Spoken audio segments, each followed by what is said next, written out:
So one thing that I noticed from every successful artist that I've worked with, they share one very common trait, which is a clear vision. I have spent so many hours in meetings, helping artists create their brand identities that ultimately end up changing like every 3-6 months annually as there's cultural shifts. And it's not the most effective use of time if you're constantly trying to play catch up and do what's already working now in the moment. In contrast, what's very useful is being able to have a clear vision. And so then you understand when culture shifts, how you fit into that culture. So successful artists, they know why they're making music. They don't wait for someone to create the vision for them. They're leading the vision. And then that leaves room for others, people that are on their team, their fans, to actually be able to execute the vision. If it's clear, then it's easy for people to know how. And then the what, your music, the product, the successes, the accolades, they come later. And so to do this, I want to walk us through 2 case studies. One is very close to myself, it's REZZ, and the other is, hopefully you're aware of the success of Charli XCX and her Brat Summer last year. But I want to start with REZZ because this is something that's really, dear to me in my career. She's a Canadian, Ukrainian DJ that I got a chance to work with through the start of my career. We kind of had our development with each other. We worked together from 2016 to 2020, which were probably her most foundational development years in her career. And while I was putting this workshop together, I couldn't help but notice how intentional everything that we were doing along that way was, and how it was actually working and connecting in real time. And so I thought that it would be fun to just tell you guys about it, really by a step-by-step view of it, because she had such a clear vision from even before she became a recording artist that it really just exploded through that why. And so for REZZ, it started here, actually, very specifically at this show in 2013 in Los Angeles at Hard Day of the Dead, where, high school REZZ, or high school Isabel, sees deadmau5 perform. And in that moment, she's just in complete awe of what she's seeing. She thinks that, one, the music's incredible, the live show is spectacular, but the way she feels captivated by this, she loves. And she wants to be able to do that. She wants to be able to bring people into a world like she's been brought into in this live experience. And so she went home and journaled the goal of becoming a global touring DJ and producer. And, and so I forgot about, she started to prototype this, She had this vision. She started to DJ at high school dances, doing YouTube tutorials to understand production styles and uploading songs onto SoundCloud. And at this point, this is when she started to really develop what her vision, what her why was. She wanted to hypnotize the audience. She wanted to hypnotize the masses. And so you start to see that through just creating this imagery of that hypnotic nature. This is just prototyping at this point. This isn't something that she thinks is going to be what connects and is the final outcome, but it makes it really easy for people to connect and see, okay, this is the intention behind this weird, slow bass music that I haven't heard before. So yeah, she just put this whole hypnotizing into the sound, into the visuals, into just how she spoke about the project, the language that she used. And from starting to execute that vision, it really started to connect and lead to some strong foundations. So come 2015, she was uploading music onto SoundCloud, and Skrillex stumbles upon her. He's a massive, massive producer in North America and globally at this point. And so 2015, he discovers her. Fast forward to July, she's released her debut EP on his label. Now, 6 months later, she's now signed to deadmau5's label, the guy that started this all for her. She's living really the dream for a lot of people at that point. 2016, she's on tour with deadmau5. She's starting to like do what you would think is like, is this the end goal? Is this in for it all? But no, she had a clear vision.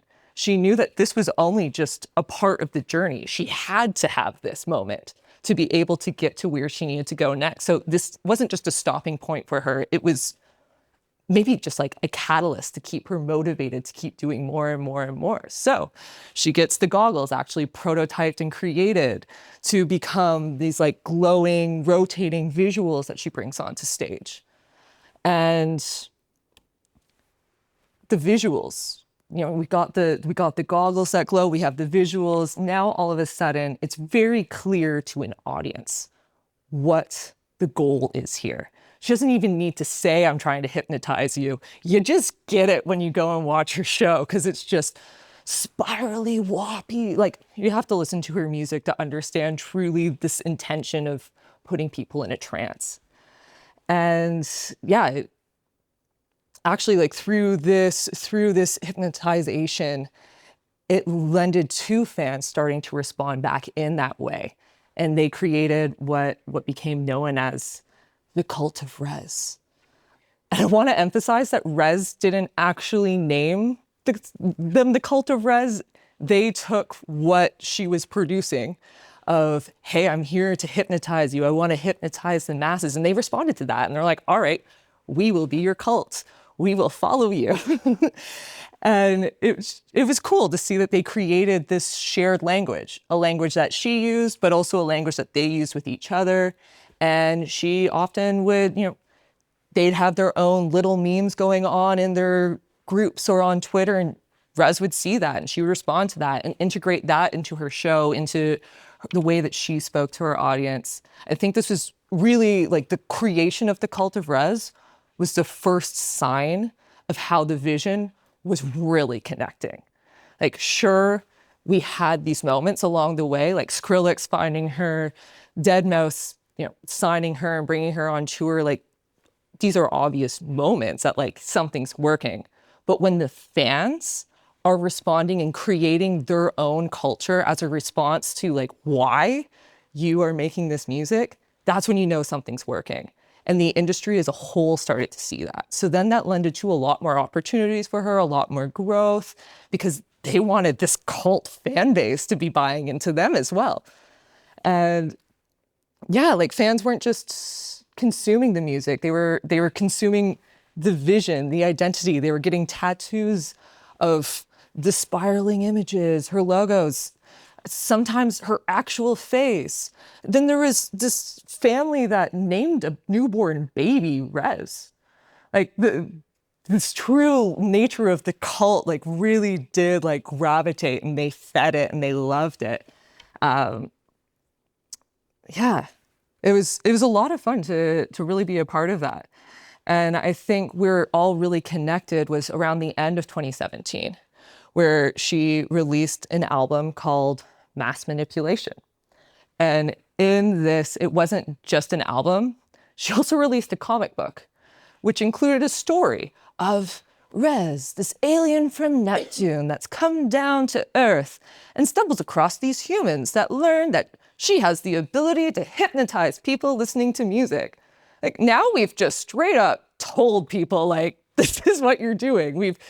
They were already catching on to it and doing the thing, but now we've acknowledged that this is what's happening. We're feeding into it actively, and we're giving them the backstory as to where this is. And so it wasn't just additional context as to who REZZ was. It became a blueprint for fans as to like how you're discovering REZZ, what you're going to do when you're a REZZ fan. And actually, like this, her being from space started the fans calling her Space Mom. and giving her, I guess, more of this maternal figure, which I think from them having this maternal lens on her is where her values really started to bleed over then to her audience. Where if there's one thing that's really strong and true about REZZ is that she really values her well-being and her health, like first and foremost. And she was very vocal about that on Twitter. And there would just be like fun, small ways that she would spread this idea where, you know, she was very vocal about drinking water. She would always be like, I'm going to drink water right now, and just tweeting about this, as, you know, young girls do on Twitter sometimes. But I think she started to see like all these people like, oh, I want to drink water with you, or like posting pictures of them drinking water. So it started to become like a game where almost daily or weekly, she'd be like, at 11:53, I'm going to chug a bottle of water. Who wants to join me? And then at 11:53, she'd post a picture of her drinking water or say now. And then there would be, you know, hundreds of people responding sometimes, being like pictures showing them doing it as well.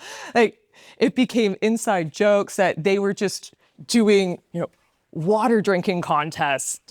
It became a thing that even translated to the live shows where, you know, us as a management team are looking at her fans going to these crazy bass shows with wild visuals and thinking, hey, we should make sure the venues have water available for fans all the time. And it just, you know, this idea of caring for each other just through the simplicity of water, you know, started to spark even larger ways that they started to take care of themselves. And one of my most favorite ways that the cult, you know, showed these values, created community, was through creating safe places, safe zones at shows and festivals, where in advance there would be someone that would designate an area at the show, being like, if there's ever a moment where you're feeling uncomfortable or sick or unsafe, this is where we're going to be. You can find us here. And they would do that at festivals. They did that at concerts. And like it, from my perspective, that was maybe one of the most beautiful ways of showing like just true, authentically like care for one another. And it was beautiful to see how this all just became a community. And it wasn't just about REZZ and being a fan of REZZ. It was about being friends with one another. But yeah, they started going and doing meetups at every festival, show, and these meetups were a huge part of the cult identity. About 50% of concert goers for her were traveling outside of state to come and see her. And so it was just this idea of just like, all right, let's go meet up with our friends again. Like, what are we going to do before the show? And creating this community. It really showed how this was so much bigger than her. So why did this work? How did this resonate so deeply? You know, how did a DJ become a space mob and a self-sustaining community? And you know, Simon Sinek said it very well. You know, people don't buy what you do, they buy why you do it. Simon Sinek's a leadership expert, and probably best known for a TED Talk that he did back in 2009, where he really goes into depth about the whys, or the golden circle, as I'll introduce.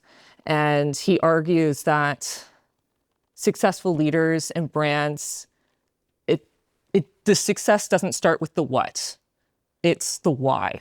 That's what inspires loyalty at the end of the day. And so it's kind of broken down like this. We see that the why is at the core, the how surrounding the why to ultimately lend to what the product is at the end. So when we break it down for REZZ, you know, her why, kind of multifaceted. Why? Well, she saw a dead mouse and was super inspired by that. And why was she? Because she felt like she wanted others to feel the way that she got a chance to feel at this show. And it wasn't just about that. You know, we got the hypnotization, but ultimately, I think what kept pushing REZZ forward is because she's driven to impress herself. Like, that's ultimately her why. Like, if her goal was just to be a global successful touring DJ, you know, she pretty much had that down when she got a chance to tour with deadmau5. Like, At that point, you could be like, okay, let's just be at the whim of wherever this goes. But she had a vision in her head. She wanted to execute the vision that she had in her head. And so it was only up against herself. She was always trying to impress herself at the end of the day, which I think was a really big driver for her. The how, I mean, that was through the music, the weird, dark, hypnotic sounds. It was from the goggles, the visual experience, the live show. You know, now she's touring a show called Spiral. And it is just, you know, that. You're being put into a tunnel. You're being put into an immersive experience with her. And it's something that she's been able to transition and continue to adapt throughout the course of her career. How else? You know, through reflecting her boundaries or her values of boundaries and well-being, and through just reciprocal care to her fans. You know, it wasn't just her fans that were taking care of each other. If she was witnessing something going on in her group or heard something, like, she wanted people to take action. She wanted her fans to feel safe and that they were a part of something that was good to be a part of. And so what came out of it all? Well, she became a global touring headliner in the electronic music scene. You know, she got a chance to perform at Coachella, Lollapalooza, globally. She's headlined multiple shows at Red Rocks. She's gotten a chance now to put out a collab project with Deadmau5 called REZZ. She's won multiple accolades with, you know, Canadian Juno Awards for Albums of the Year. She's got gold records. She's got a #1 song on radio in Canada. She was in a documentary. You know, she also created the cult of REZZ. She's got a crazy fan base around her that will do whatever it takes to help her get to that next level or what her goals are to reach them. You know, it's a really powerful ecosystem that she was able to build, all from just understanding the why. So with that, I want to jump into an example that was absolutely everywhere last summer. Even if you were trying to avoid it, I feel like it would be hard to say that you did, which is Charli XCX and Brat.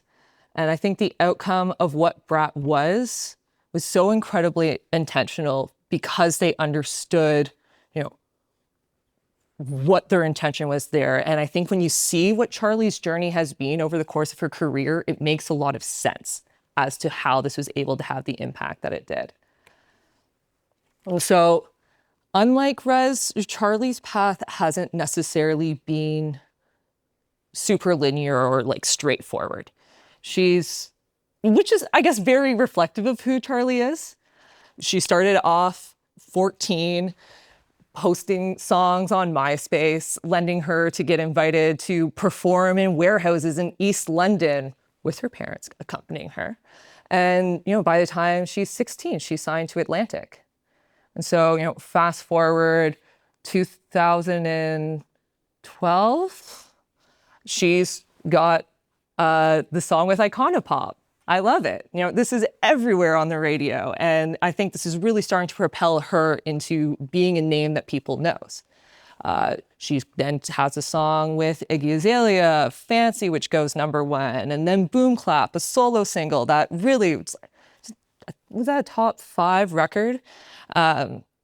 And yeah, like, she's just like everywhere at the top of her career by 2014. And so what does Charli decide to do at that point? Well, she pivots into going into underground electronic music naturally, because it really does connect with who she is. And so she starts working with Sophie and A.G. Cook, and she releases the mixtapes like Angel #1 and Pop 2, which go on to be like cult classics amongst her fan base. And I guess really, like, through this helped define the genre of hyperpop. You know, now we carry forward and she's going back into her pop star career with Crash in 2022, which she self-describes as her sellout album. And this is where she's really testing out the major label formula.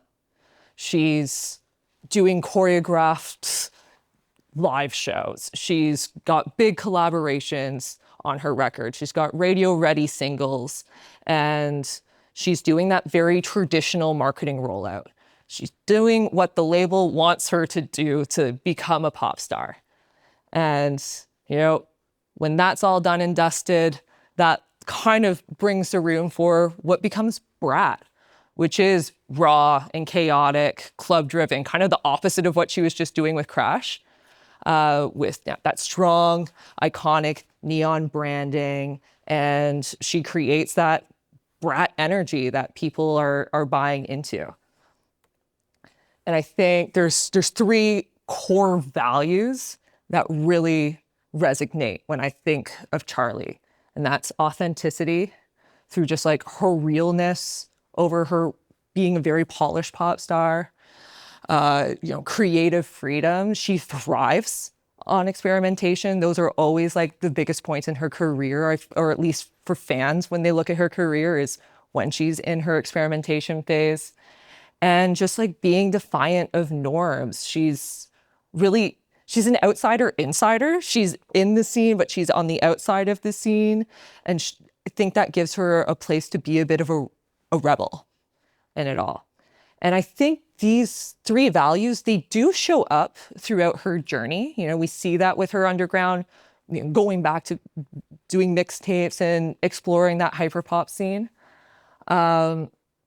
But you can feel that push and pull contrast between her and the industry this whole time. And so Brat, I would say, is when she was finally able to just like have all three of these values come together. You know, after the release of Crash in 2022, Charli was very vocal about this. Like that was the end of her label deal. And that, I believe, gave her a really great opportunity for her team to then like go back to Atlantic, maybe other labels, and say, here's how we want to do this if we're going to keep doing this.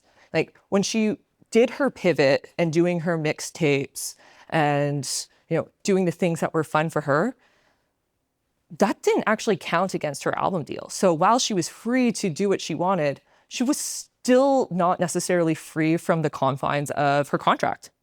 And so freedom there is still kind of a mere illusion at the end of the day.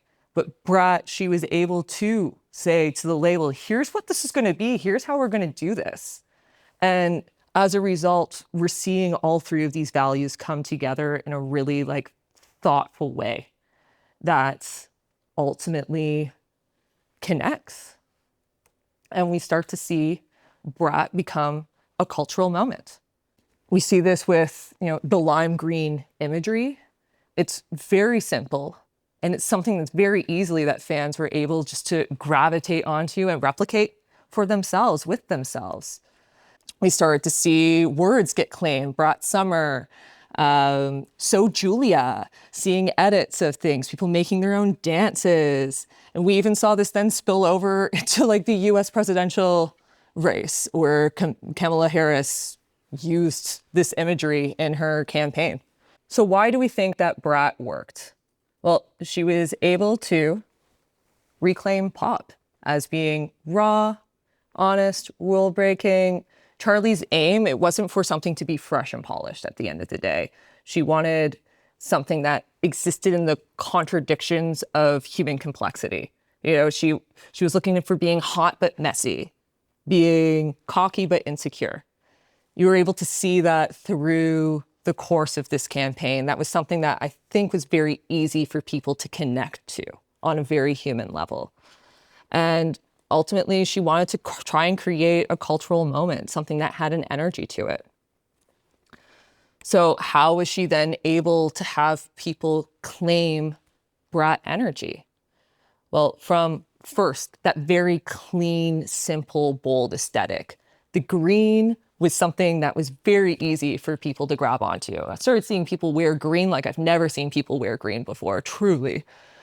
Fans were making memes. There was ways for them to be constantly pulling themselves and being a part of these digital moments. Like like making the Apple dance. That was something that started with a girl online doing a dance for a song that then began to be translated to absolutely every single one of Charlie's live shows. And as a result, I think it led people feeling like they were in on it, something that someone else wasn't in on. And so what did that become? Well, it became a cultural moment. Brat became just like a shorthand for just being a girl, being a brat, being someone that's just like not 100% polished.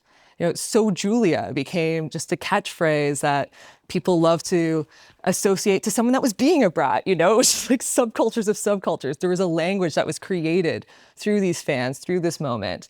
And it turned into a blueprint for how to be releasing music that pop really hasn't caught up to yet. The way that Charlie released her remixes was very indicative to how the electronic music industry works.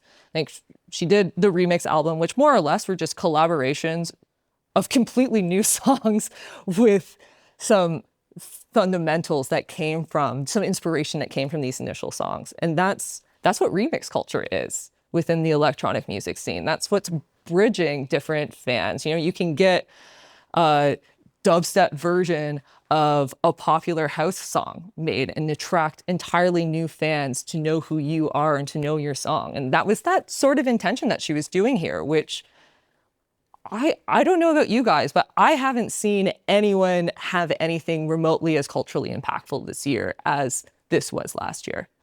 And so I think it's just showing how she was really ahead of how things work and laying the fundamentals on how we're going to be doing things moving forward. So yeah, why did this work? Because Brat was more than just music. It really was who Charlie was at her core. And I really believe that the same can go for you.